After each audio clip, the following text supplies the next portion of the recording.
radiyo ijwi ry'Amerika.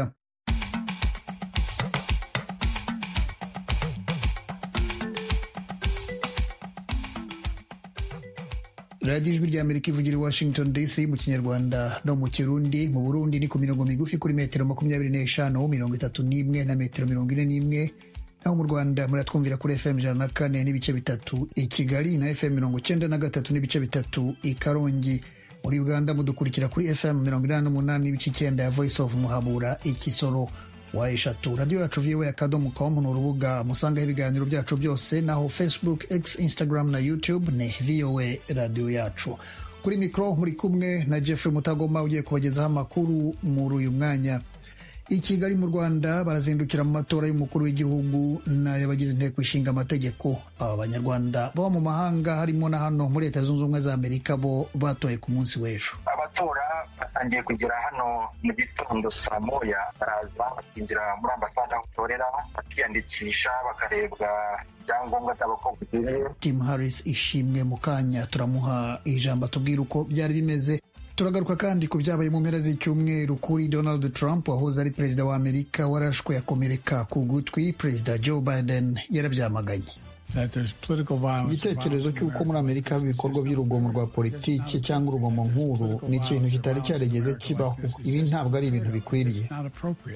Perezida Joe Biden wa Leta Zunze Ubumwe za Amerika. Ibyabaye kandi byamaganywe na Vice Perezida Kamala Harris, Barack Obama na Bill Clinton bigeze kuyobora Amerika ndetse n'abategetsi banyuranye hirya no hino ku isi.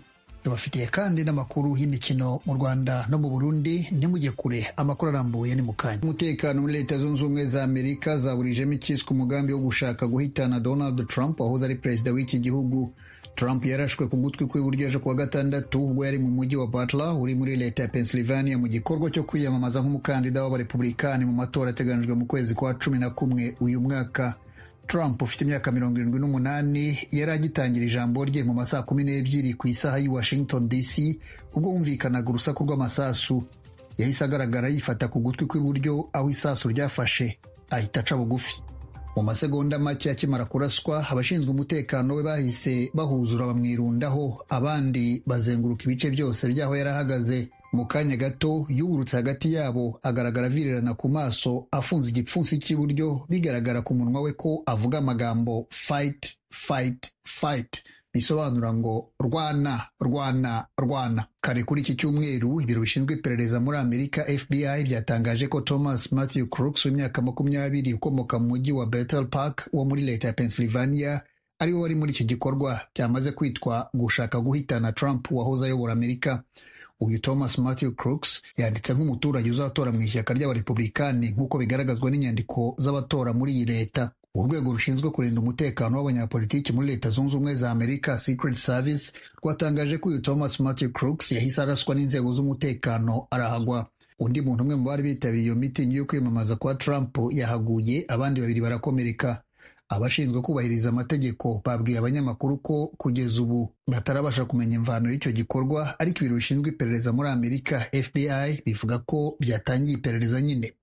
Kuva mu mwaka w'1981 ubwo Ronald Reagan wahoze ari perezida icyo gihe wari umukandida w'abarepublikani yarusimbukaga, n'ubwa mbere habaye igikorwa cyo kugerageza kwivugana umukuru w'igihugu cyangwa umukandida w'ishyaka.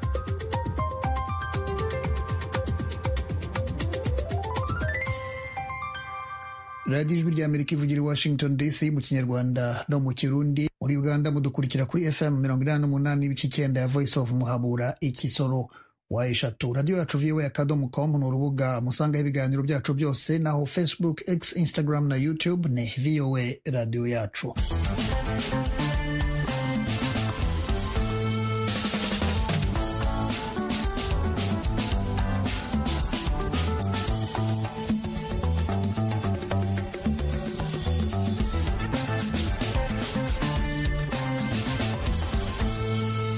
Mu Rwanda muri iki gitondo barazindukira mu matora y'umukuru w'igihugu n'abagize inteko ishinga amategeko. Abanyarwanda baba mu mahanga ejo ku cyumweru nibwo bitabiriye ayo matora. Hano muri Leta Zunze Ubumwe za Amerika amatora abereye kuri site zagenwe muri za leta zimwe na zimwe harimo iya Washington DC. Navuganye na mugenzi wacu Tim Harris ishimwe wari wanyarukiye kuri ambasade y'u Rwanda i Washington aho batoreraga. urakoze Geoffrey. Abatora batangiye kugera hano mu gitondo saa moya, baraza bakinjira muri ambasade aho utorera, bakiyandikisha, bakarebwa ibyangombwa byabo ko bikwiriye, hanyuma bagahita bajya ahantu bahabwa izindi mpapuro batoreraho umukandida batoye, bagashyira izo mpapuro mu bimeze nk'amasanduku yateganijwe, hanyuma bagahita basohoka. Muri abo ngabo binjira abandi basohoka, waduha ikigereranyo cy'imyaka bafite, ishusho rusange y'abarimo gutora uko bangana? Ni batoye bwa mbere, ni abasheshe akanguhe, bihagaze bite Tim? Nibyo, tora bari mu kigero cy'imyaka itandukanye, harimo abakuru basa nk'aho bageze mu myaka 50-60, harimo yewe n'abo twavuganye batoye bwa mbere. Hari nk'umwana w'umuhungu twavuganye ufite imyaka 18, nibwo bwa mbere yari atoye, ku buryo yambwiye ko yishimiye kuba ageze ku kigero imyaka ye none imwemerera nawe kugira uburenganzira bwo gutora. Ugize uti hari abo mwavuganye barimo umwana w'umuhungu, abo mwavuganye bakubwiye ko icyo bifuza ku muyobozi mushya w'u Rwanda bazatora, bakubwiye ko cyane cyane icyo bashyize imbere ari iki? Benshi barifuza ko urubyiruko rwahabwa ijambo, rwahangirwa imirimo, cyangwa se bakabaha uburyo bwabo bashobora kuba bahangira imirimo. Ubundi basaba umukandida watorwa ko yashyira imbaraga nyinshi mu kubaka ibijyanye n'ibikorwa remezo, harimo imihanda ndetse n'ibibuga cyane cyane bya basiketi. Washington DC ubwo ni ukuvuga na leta ya Maryland n'iya Virginia, ntabwo hari abanyarwanda bake. Uko wabonaga ambasade ifite ibikoresho bihagije, ifite abakozi bahagije bo kwakira umubare w'abanyarwanda baturutse muri ibyo bice baje gutora? Uretse n'abaturutse hano mu bice uvuze bya Maryland na Washington DC na Virginia, hari n'abaturutse muri leta ya Pennsylvania mu mujyi wa Pittsburgh nayo twavuganye. Ibikoresho birahari, urabona ko hari ibintu byiteguwe, kandi ubwo twavuganaga bungirije ambasaderi hano kuri ambasade mu minsi ishize, yatubwiye ko ari byiteguye ku buryo abanyarwanda bari gutorera bose muri Amerika ibikoresho byarageze kandi ku buryo buhagije. Tim Harris Ishimwe, umunyamakuru w'Ijwi ry'Amerika ukurikirana amatora yabereye hano i Washington DC, aho abanyarwanda baturutse muri leta zinyuranye bitabira igikorwa cy'amatora. Reka tugushimire cyane, tunasaba ko ukomeza kubidukurikiranira ukaza kubitugezaho mu buryo burambuye mu makuru yacu ataha. Nta kibazo. Urakoze Tim Harris Ishimwe. Turaguma hano muri Amerika, aho Donald Trump wigeze kuba perezida kuwa gatandatu ubwo yari mu bikorwa byo kwiyamamaza mu mujyi wa Butler uri muri leta ya Pennsylvania, yarashwe agakomereka ku gutwi. Tim Harris Ishimwe turacyari kumwe, wavuganye n'impuguke mu bya politike mpuzamahanga Omar Alfan, ubanza kumubaza ingaruka kiriya gikorwa gishobora kugira kuri politiki ya Amerika. Muri iyi minsi uko byagaragaraga, biraboneka ko imbere mu gihugu hari ibibazo nyine bya politiki, ibibazo umuntu yavuga ko kenshi usanga bituruka kuri izi kampeni nyine zirimo kugenda ziba hagati, zikorwa n'aba Republican, izindi zigakorwa n'aba Democrat. Ubwo Donald Trump nyine avuga ko aramutse atowe hari byinshi azahindura. Urumva ko bamwe mu baturage ntabwo bakwishimira ko hari ibikorwa bya politiki bizahinduka, cyane cyane biganisha ku buzima bwabo. Hanyuma aba Democrat nabo bakavuga bati ntabwo twashyigikira ko umukandida w'aba Republican aramutse atowe nawe hari ibyo yahindura. Ngarutse rero ku cyo wavugaga, ikigaragara muri politiki y'imbere mu gihugu nyine harimo ibibazo byinshi cyane. Ngira ngo abenshi niba abantu bagenda bakurikira nk'Uburusiya bwamaze gushyiraho itangazo bivuga ko ibyabaye ngo Perezida Biden yabigizemo uruhare. Gusa bahakanye yuko nk'Abarusiya bahakanye yuko nyine Biden atabigizemo uruhare rumwe twita ko ari uruhare ruziguye. Bivuga ngo ntabwo nyine ubuyobozi bwa Biden aribwo bwateguye kiriya gitero, ariko bakavuga bati ibyabibanjirije, uburyo amagambo bagiye bakoresha muri kampeni agaragaza ko Trump nyine ari umuntu uzahindura ibintu, nibyo byatumye ibyabaye biba. Ibyo ngibyo wenda ntabwo byaba ari uko Biden agaragara nk'urwanya Uburusiya cyane kubera ino ntambara yo muri Ukraine, noneho nabo bagasa nkaho bashaka kumugerekaho? Ntabwo bikunze kuba ko hari igikorwa nk'iki ngiki mu gihugu runaka, noneho ikindi gihugu nacyo ngo gihite gikora comment, gihite kigira icyo kivugaho. Ibyo hari ijambo perezida Obama akunze gukoresha, wahoze ari perezida wa Leta Zunze Ubumwe za Amerika, perezida Obama akunze gukoresha ijambo bita civility. Civility ni ukuvuga ngo niba hari ibyo genda humvikanaho n'undi duhanganye muri politiki, ntabwo bivuga ko nakabaye mukorera igikorwa runaka kidasanzwe. Ngomba kwemera ibitekerezo byiwe nubwo byaba ari ibitekerezo nyine binyuranye n'ibyanjye, tukabana gutyo.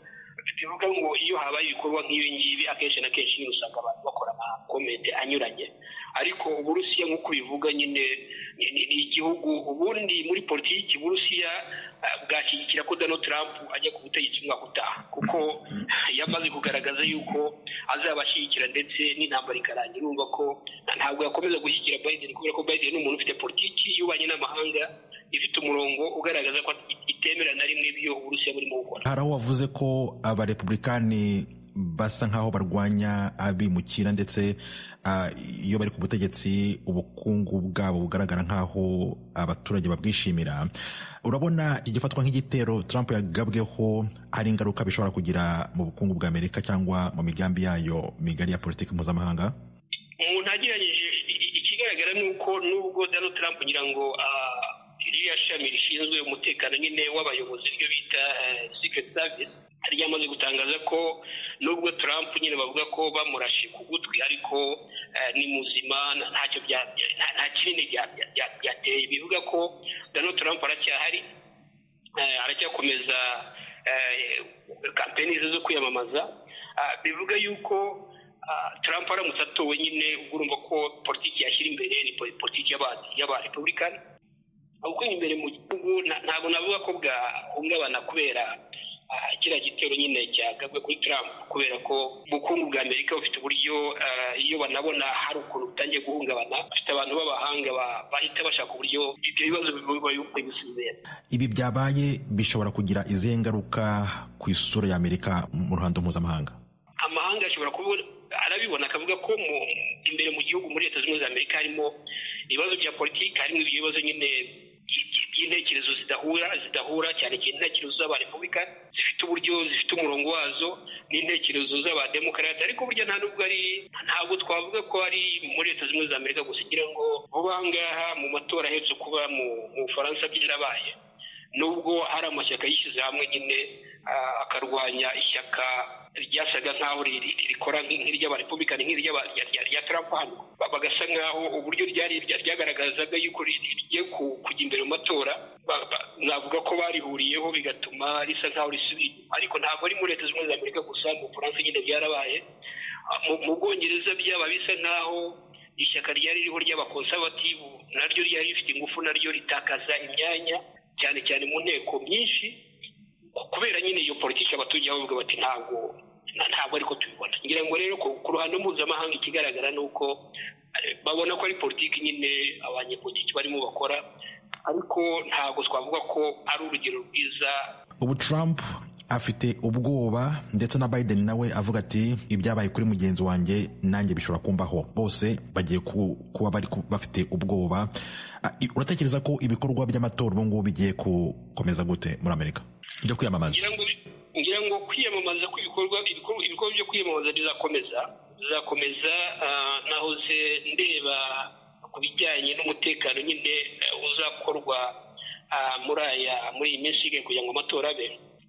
Mbona yuko mu myaka yashize leta yatangaga hafi miliyoni 50. Ubu ngubu bongera izindi 25. Bivuga ngo umutekano nyine uzakomeza ukazwe, ariko nk'uko twabivugaga ndavuga izo miliyoni 75 ubu nizo bahaye ishyaka ry'abarepublikani n'abademokarati kugira ngo bazarinde umutekano ku bijyanye n'izo convention. Ariko noneho mu buryo bugari ku bijyanye n'umutekano, urumva ko ruriya rwego bita Secret Service rushinzwe umutekano nyine cyane cyane w'abayobozi abahoze ari abayobozi, abaperezida b'igihugu n'umuperezida uriho ndetse na visi perezida wiwe. Ni ukuvuga ngo muri uyu mutekano bagiye kuwukaza cyane. Ngira ngo hari ibintu ubona bamwe mu bayobozi b'Afurika bakora, aho za kampeni bajya kuzikora ugasanga umuntu wese uri bwinjire aho bashyize umurongo bamusaka. Ngira ngo ibyo ntabwo bakunze kubikora, kubera ko ari igihugu nyine kivuga gifite iyo civility, gifite iyo demokarasi. ntabwo bakunze gukora ibintu nk'ibyo kugira ngo noneho bazashyiraho bazakaza gatoya kugira ngo byibura mu ntera runaka aho umuntu yaba afite nk'imbunda ashaka kurasa ku buryo atabasha kugera ku buyobozi buri mu kwiyamamaza. Omar Harfan mu kiganiro na mugenzi wacu Tim Harris Ishimwe. Radio Ijwi ry'Amerika ivugira i Washington DC. Tugeze mu mwanya w'amakuru y'imikino. Duhera mu Rwanda. Urugendo rw'ikipe ya APR FC mu irushanwa rya Sekafa Kagame Cup ririmo kubera Dar es Salaam muri Tanzania rukomeje. Uyu munsi kuwa mbere irakina umukino wayo wa gatatu mu itsinda ibarizwamo Jean Claude Munyandinda. Iyi kipe y'abasirikare b'u Rwanda kuwa gatanu w'icyumweru gishize yateye indi ntambwe yerekeza muri kimwe cya kabiri kirangiza. APR FC yatsinze umukino wayo wa kabiri mu itsinda rya gatatu. Uyu mukino wayihuje na Elmerik Bentiu muri Sudani y'Epfo warangiye APR FC itsinze igitego kimwe ku busa. Iki gitego kimwe ku busa kandi ni nacyo yari yatsinze ikipe ya Singida Black Stars yo muri Tanzania mu mukino w'ikubitiro. Uyu munsi kuwa mbere APR FC iragaruka mu kibuga gukina umukino wa gatatu ari nawo wa nyuma mu itsinda ryayo rya gatatu. Uyu mukino urayihuza na Villa Sports Club yo muri Uganda guhera saa sita z'amanywa ku isaha y'i Kigali. APR FC irasabwa gusa kunganya uyu mukino kugira ngo ishobore gushimangira umwanya wa mbere mu itsinda rya gatatu, bityo yinjire muri kimwe cya kabiri kirangiza yemye. Umukino wa nyuma w'iri rushanwa ry'igikombe cya Sekafa Kagame Cup uteganyijwe ku cyumweru tariki 21 y'uku kwezi kwa karindwi. Tukiri umupira w'amaguru, amakipe abiri azahagararira u Rwanda mu marushanwa ya Afurika yamaze kumenya amakipe bazahura mu cyiciro cy'ibanze. Mu irushanwa ryo guhatana igikombe cya Afurika ku makipe yabaye ya mbere iwayo, APR FC yatomboye ikipe Azam FC muri Tanzania. Umutoza mushya wa APR FC umunyaserbia Darkonovic avuga ko Azam FC ari ikipe ikomeye, gusa ngo bazatangira kuzirikana ku mukino uzabahuza nibamara kurangiza irushanwa rya Sekafa Kagame Cup. Twamaze kubimenya, tombora yabaye yarangiye, ikipe tuzahura mu majonjora y'ibanze yamenyekanye. Iyo kipe ni Azam FC, ikipe ikomeye twubaha cyane. Impamvu tuyubaha nuko ikomoka mu gihugu kimwe na Simba Sports Club ndetse na Young Africans. Ayo makipe abiri nkubwiye jyewe ubwanjye nigeze guhura nayo ndi umutoza. Ni amakipe meza rwose. Ikipe ya Azam rero nayo iri ku rwego rushimishije. Gusa ntabwo twahita twihutira gutekereza cyane kuri uyu mukino uzaduhuza na Azam FC kuko igihe ntikiragera, haracyari iminsi. Reka tubanze dukiranuke n'iri rushanwa rya Sekafa turimo gukina. Ikipe izashobora kurokoka hagati ya APR FC mu Rwanda na Azam FC muri Tanzania mu cyiciro gikurikiraho izahita ihura n'izaba yasezereye indi hagati ya Pyramide FC mu Misiri na JKU yo mu birwa bya Zanzibar. Mu irushanwa ry'impuzamashyirahamwe y'umupira w'amaguru muri Afurika, ikipe ya Police FC yo mu Rwanda izahura na CS Constantine muri Algeria. Ikipe izakuramo indi hagati ya makipe yombi izakina n'izaba yasezereye indi hagati ya Nsoa Tremani FC yo muri Ghana na Tepe Elect Sport yo muri Chad. Imikino y'icyiciro cy'ibanze muri aya marushanwa y'amakipe muri Afurika umupira w'amaguru iteganyijwe mu kwezi gutaha kwa munani. Jean Claude Munyandinda, Ijwi ry'Amerika i Kigali. Kine na Hoseid Sport Club yo muri Somalia muri basketball ho urunani yatsinze Dinamo mu mukino wari utegerejwe cyane mu Burundi. Desire Hatungimana. Urwo rukino rwabereye ku kibuga kiri mu bushikiranganje bw'inkino mu gisagara cya Bujumbura rwarorerewe n'abantu isinzi bari baje kwirabira aho imigwi ibiri ya mbere mu Burundi itana mu mitwe. Vyari imboneka rimwe mu Burundi aho umugwi nka Dinamo utanguza mu kibuga abakinyi batanu bose bava hanze y'u Burundi. Urunani nago mu bakinyi batanu rukaba rwari rufisemwo abanyamahanga batatu. Ikindi kitari gisanzwe nuko muri abo bakinyi 8 b'abanyamahanga bari mu kibuga harimo 4 bakinyi inkino za nyuma za bar zabereye Kigali mu Rwanda kuva itariki 24 z'ukwezi kwa gatanu kugeza itariki 1 y'ukwezi kwa gatandatu uno mwaka. Abo nabo ni Kelvin Amayo yakinira Rivers Hoopers yo muri Nigeria ku ruhande rwa Dinamo. Mu mugwi w'urunani harimo Die Abowak Dieng na Kosinati Sandile Sibanyoni bakinira Cape Town Tigers yo muri Afrika y'Epfo na Jean-Jacques Boissy yari muri AS Douane yo mu gihugu cya Senegal. Abari aho ku kibuga baje bazi ko haza guca uwambaye hagati y'iyo migwi yikomeje cyane kandi isanzwe ikebana. Vyarangiye urunani rutahukanye intsinzi y'amanota 63 kuri 51 ya Dinamo. Muri urwo rukino ayandi mateka yabaye nuko kizigenza w'urunani Landry Ndikumana asanzwe ari we atsinda amanota menshi muri uwo mugwi mu minota 19 n'amasegonda 30 yakinye nta nota na rimwe yinjije. Kizigenza wa Dinamo wewe ni Ziza Alva akaba atigeze aho nyura mu kibuga. Umumenyereza w'urunani Elvis Hakizimana ati imbere ni heza. bakaba ngo baburana babiri hagatsinda umwe. Abakinnyi b'iwacu baje bameze neza, nibaza yuko byatweretse isura ya ekipe dufise. Tumaze kugira n'imigwi itandukanye, tuja mu nzira nziza, tuja imbere. Uwo mumenyereza naho mu mugwi wiwe ngo atakindi barota atari kuba bambere bagaserukira Uburundi mu makungu, avuga ko ibintu vyabo babikora kimwe ku kindi. Tugenda urukino rumwe ku rundi nuko babivuga. No munsi twakinye na Dinamo, mu nziza sokera n'urundi rukino. Tugenda intambwe ku yindi, urukino ku rundi intambwe ku yindi. Mugabo nta matazi ko umuntu akina kugira ngo atsinde. Inyuma y'inkino zine zimaze gukinwa muri ndwi z'igice ca mbere c'ihiganwa, Urunani niwo mugwi utaratsindwa, nayo New Star imaze gutakaza inkino zose. Mu mupira w'amaguru naho imigwi izoserekera Burundi mu nkino z'ishirahamwe ry'umupira w'amaguru muri Africa CAF mu mpera y'ino ndwi turangije niho yamenya abo bagiye kuzotana mu mitwe. Vitaro yatomboye Young Africans yabaye ya mbere mu higanwa rya Tanzania. Abatari bake bakurikiranira hafi umupira w'amaguru wo muri kano karere babona ko Vitaro yatomboye nabi cyane kuko igiye kuzohura n'umugwi ukomeye. Umumenyereza w'uwo mugwi Ferus Aruna yakiniye Vitaro imyaka myinshi, naho uwo mugwi amenyereza watakaje abakinyi batanu bagiye mu higanwa ry'u Rwanda, icizere ni cyose. Avuga ko igihugu cy'u Burundi gifise abakinyi benshi bashobora gusubirira abagiye hanze y'u Burundi. Amenyesha kandi ko nabo biteguye no kuzana abakinyi bava hanze y'u Burundi nko muri Kongo na Tanzania kugira bikomeze. Feruzi ati bariteguye gukora amateka imbere ya Young Africans. Mu mwaka uheze yasezerewe na Mamelodi Sundowns zo muri Afrika y'Epfo mu gice cya kane gishiri cya nyuma cizo nkino za Afrika zihuza imigwi yabaye ya mbere iwabo. Dushaka natwe kwandikisha amateka, kwagarika Yanga naho bitoroshe, ariko birashoboka kubera uri umumenyereza tegereza gutegura umugwi bivanye n'uwo muzohura ingene ameze. Biroroshe kuri jewe guhura n'umugwi uzwi aho guhura n'umugwi utazwi. Umugwi wa Rukinzo nawo w'igipolisi uzokina inkino z'imigwi yatwaye ibikombe iwabo. Watomboye Hosit Sport Club yo muri Somalia. Inkino za mbere ziteganijwe hagati y'itariki 13 na 16 z'ukwezi k'umunani. Desire Atungimana, Kigali, Ijwi rya inshuti mukomeje kudutega amatwi. Amakuru twabagezagaho kuri uyu mugoroba naha tuyasoreje. Mbashimiye mwese ko mwakurikira Ijwi rya Amerika. Mbararikira gukomeza gukurikira ibiganiro byacu biri imbere. Kuri mikoro mwari kumwe na Jeffrey Mutagoma. Amahoro n'amahirwe kuri mwese.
kakono kakatsi